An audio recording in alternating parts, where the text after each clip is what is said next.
Well, hello everyone. I am back with another installment of Project Glastron. The never-ending... I'm just kidding. It's not that bad. It's only been a short while. I'm still really motivated, and I'm really excited to share the progress up to today's date. Been a lot of things going on with the boat since I did an entry here, and I'm just going to go ahead and say, since January 26th to today's date that you're seeing this video published, which is going to be March 31st, there's been a lot of stuff going on with the boat. So I'm pretty happy because there were several weeks in this span here where I couldn't do anything because of the weather. And then y'all have seen me move to the garage, all this. So, hey, here comes progress. Get ready. Last video was removing the motor and showing you guys the motor stand that I built. This video, as I told you coming forward, was going to be further removal of interior pieces, getting ready to remove the cap of the boat, and some other stuff. So here we go. I started removing interior pieces. All the little blue vinyl trim pieces, a little bitty silver piece on the back above the transom area. That had to come out to get a couple little panels out. And then the side rails inside, I guess you want to say, those blue vinyl, I think they're called gullies or whatever, those things. Anyway, those came out. Moved on to, from there, I took a little field trip. Went to Harbor Freight, which a lot of people on videos and pictures and posts have either a Harbor Freight or a Northern Tool. Well, I have a Harbor Freight in my town, so that's where I went. Loaded up on some inexpensive power tools. Here's the picture of my haul right here. Jigsaw, sawzall, grinding wheel, or angle grinder. Oh, why do I call it the grinding wheel? Angle grinder, and a heat gun, and then flap wheels and all the stuff that go, and saw blades, all that stuff that go with all the other tools. Got all that loaded up. There's my dog right there. Comfy? Cool. Anyway, got all that stuff taken care of, and yeah, from there on the trip home, same voyage out. Oh, by the way, it was Customer Appreciation Day at Harbor Freight that day, so I saved 20% off of everything. Also got the warranties on the angle grinder, so that if and when the fiberglass grinding gets to it, take it back, swap it out for another. Thanks for the tip out there.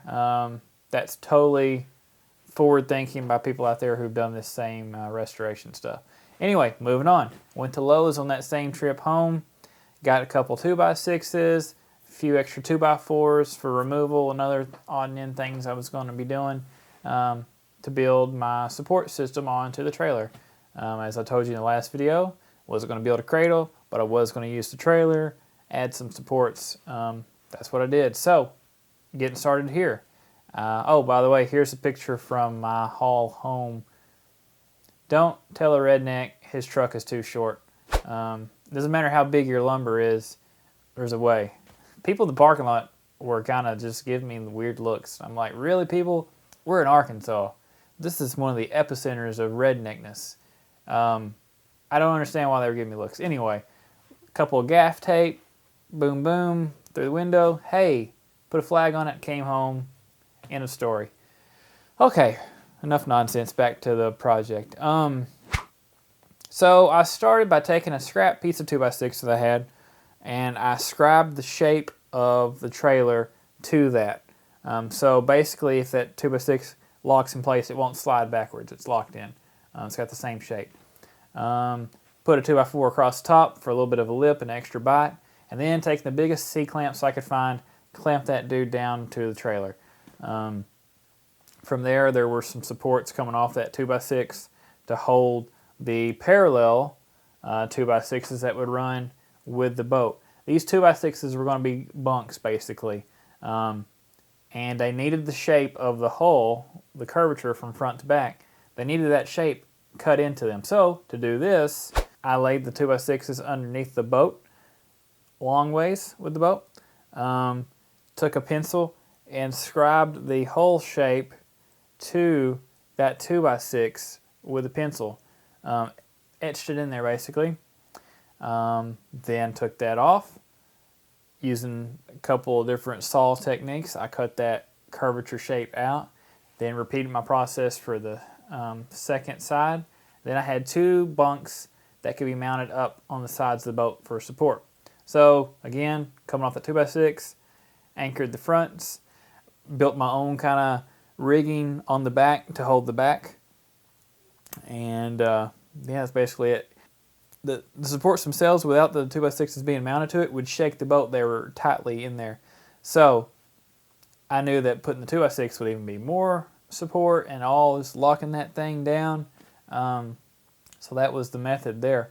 Oh, okay, so past the 2x6s. I'm going to refer to these as fingers from here on out.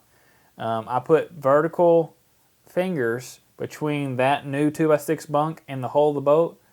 I put these little vertical support fingers in there to kind of distribute that support vertically. Adding more support and distributing it on the hull. A little foreshadowing. This will make sense later in another point I'm going to make. So anyway, did that. I went and measured between the hull and the bunk and filling in those gaps with these fingers. Boy, they're tightly in there. They're all precisionally measured and cut for the spot that I put them in. And then I glued those in place just to kind of, I didn't have to glue them, but just didn't want anything to move. I put F26 on all those fingers. So the fingers are in place. Nothing's moving, everything's looking good. And I proceeded back to deconstruction. So remove the windshield next after this. A little bit cumbersome. Broke some screws and stuff doing so. One of the screw heads came right off. Not one, more than a couple times that happened.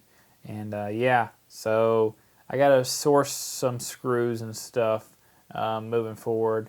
Anybody has any sources for different screws throughout these boats, let me know where I could look for some. If not, I guess I'll go to a hardware store locally and see if I can't pick some up.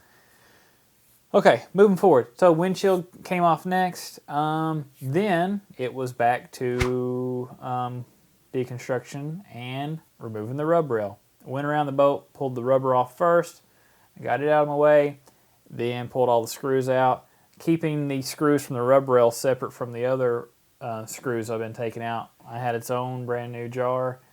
Here's a little clip of something interesting I found. There were a few places where the screw heads had kind of backed, from being flushed with the boat. The screws themselves had kind of backed out and around the bow of the boat.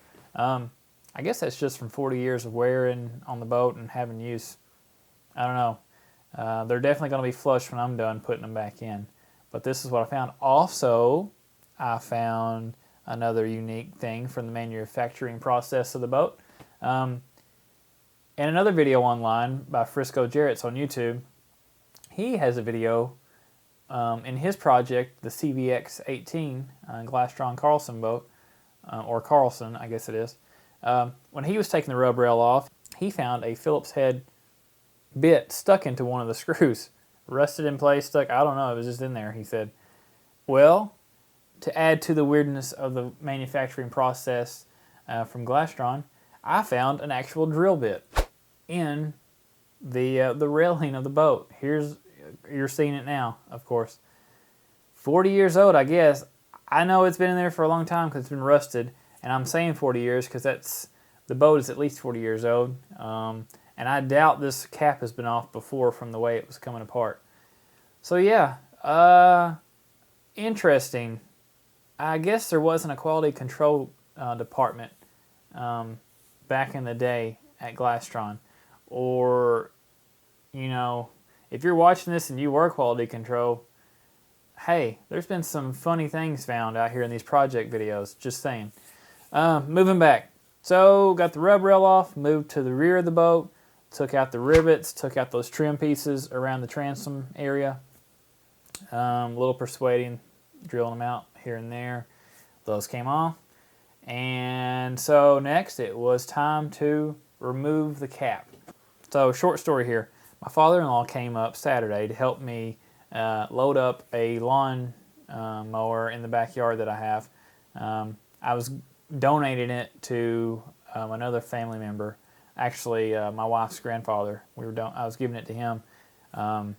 And my father-in-law, who it's his dad, came down. We loaded it up. And while he was here, he was going to help me remove the cap of the boat. Extra pair of hands. I've been doing a lot of stuff solo this whole time, so I was excited to have some help. And there was no way I could have done this by myself. So anyway, we jumped in, started cutting the transom apart because it was glass from the rear. The cap is, so between the transom and the cap, started cutting that out. Got it done. Unfortunately, I don't have video of this whole process because the camera went out while we were in the middle of cutting, and I was too excited to have help. I kept moving forward for a few minutes until we got that done, but when we got time to take the cap out, I started the camera back up. And as soon as we lifted up on it, I tell you, those supports that I was talking about, the verticals, they're like the fingers there in between the bunk, those things work perfectly. Because as you lift it up, you could tell that thing didn't move at all. It was just like a rock. Of course, if you put your hands on it, you could move the fiberglass and see that it was flexible. But if you looked at where those fingers were, boy, they kept that hole perfectly in place. So again, I was happy with the results of doing all the prep work because the cap came out a little cumbersome, a little bit wonky getting it out of there, but we got it out of there, no problems. And then another person was here at my house. My sister-in-law's boyfriend was here for a few minutes. He happened to stop in right after we had the cap out. So it was like, hey, we need a third pair of hands now. So we had 3 people in this boat. We carried it around, got the cap out of the way after we removed it. So yeah, cap is out of the boat.